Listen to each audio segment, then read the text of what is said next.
Olá pessoal, tudo bem?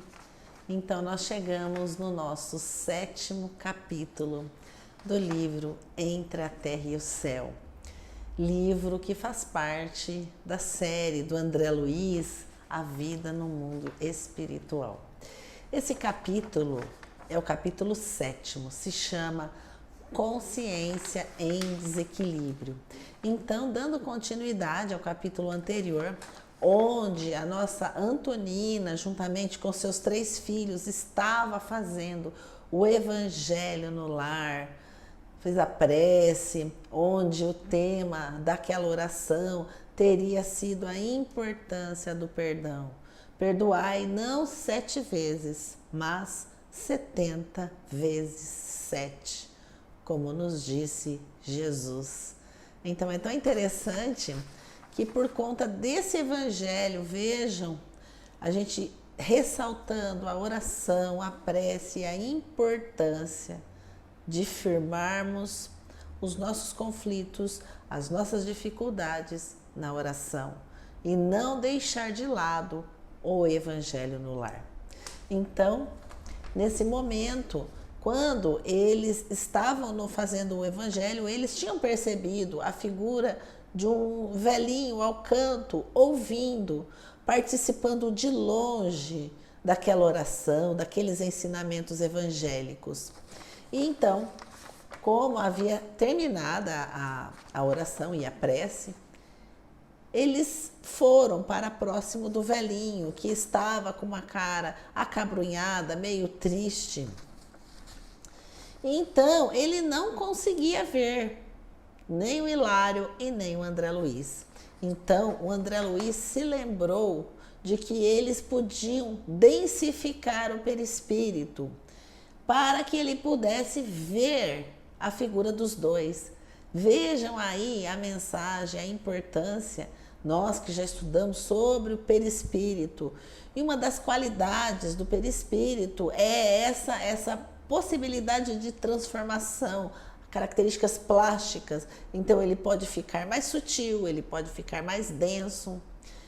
E eles então, novamente, já no livro Libertação, a gente teve um capítulo que aconteceu isso, então eles novamente densificam o perispírito para se fazerem percebidos, visualizados pelo Senhor que estava ali na casa de Antonina.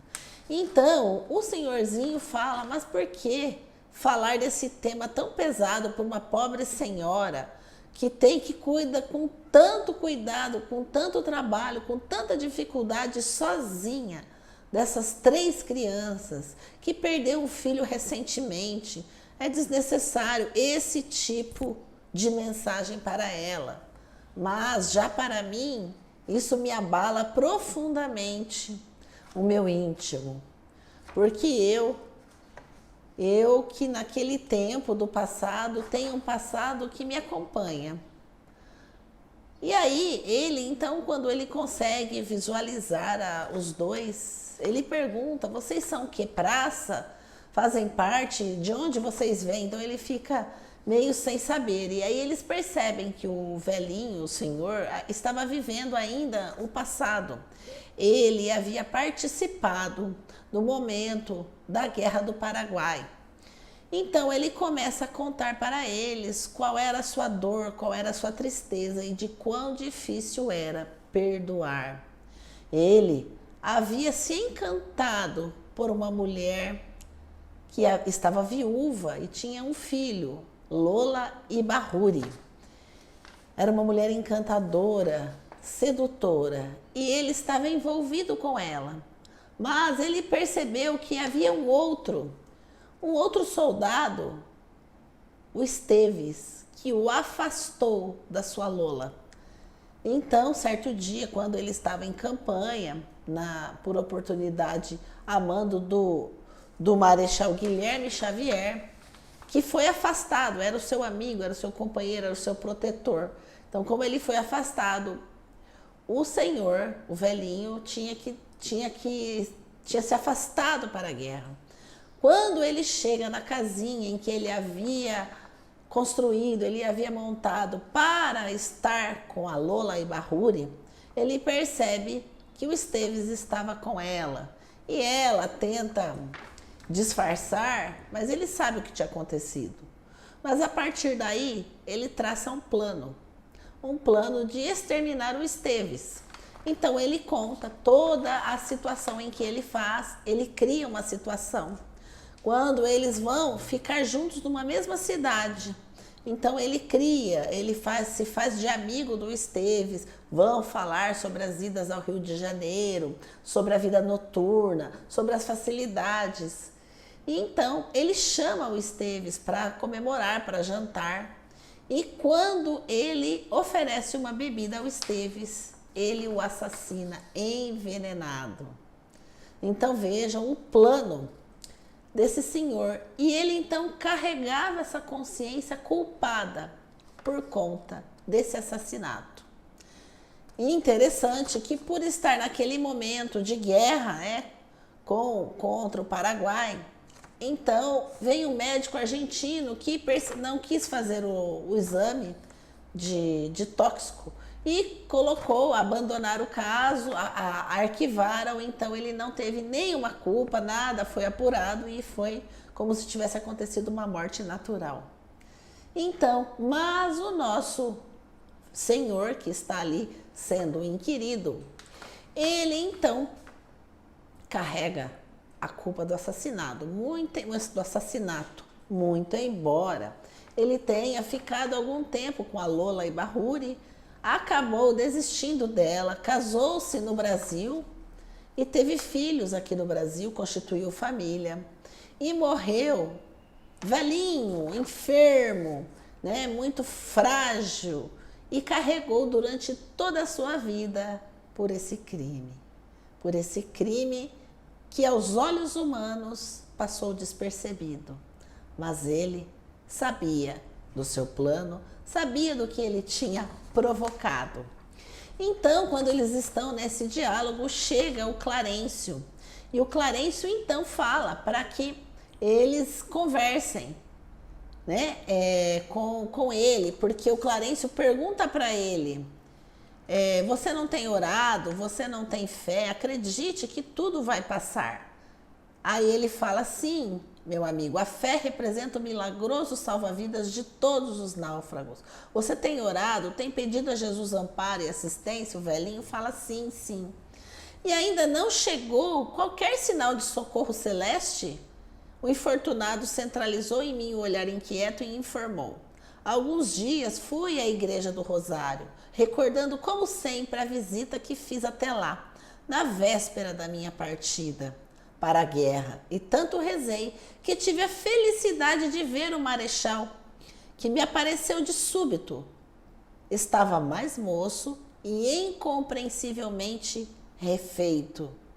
Roguei-lhe proteção, ao que me respondeu informando que o meu caso seria tomado em apreço, que eu descansasse, pois ainda que os nossos erros sejam grandes, maior é a compaixão de Deus, que nunca nos desampara. Então, ele contou isso e ficou, né? E o que procura, meu irmão? Pergunta ao Clarencio. Venho suplicar o socorro de Antonina, a minha neta.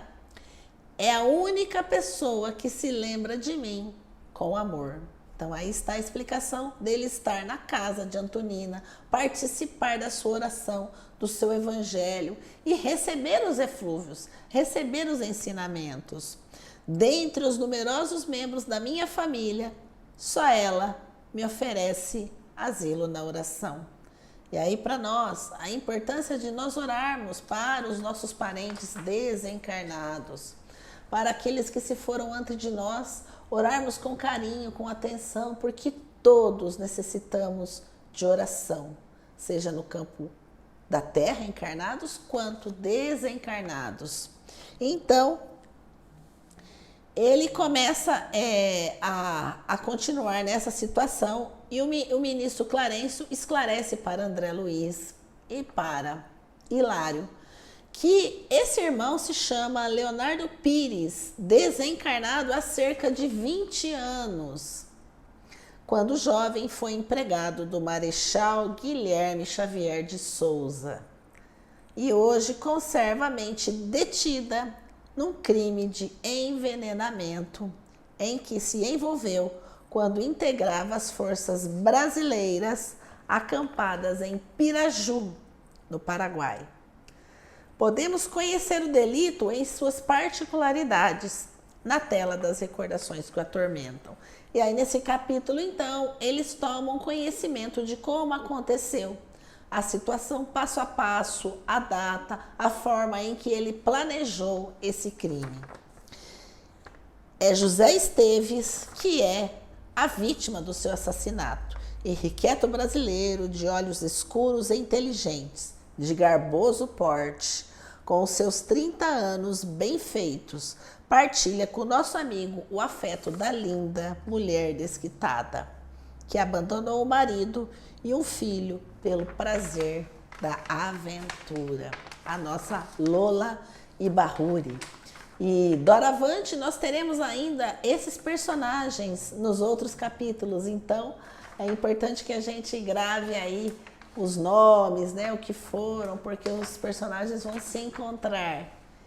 Então, é interessante que a mensagem fica que o José Esteves, que foi vítima de assassinato do Leonardo Pires, ele já havia reencarnado e estava em outras lutas, ou seja, ele não guardava o desejo de vingança, o ódio ou nada contra o Leonardo Pires, mas o Leonardo Pires carregava consciência culpada pelo delito. E aí termina o capítulo falando que a lei de causa e efeito é que vem despertar a consciência para que os irmãos possam então refletir sobre as atitudes. Então, meus irmãos, vejam que interessante esse capítulo, a questão da importância da lei de causa e efeito, a consciência culpada que leva a processos de desequilíbrio, de consciência em desequilíbrio. Fica aí comigo, curte o canal, curte os nossos vídeos, leia os capítulos. Eu vou colocar aqui alguns resumos do capítulo para você conseguir seguir a gente, tá bom?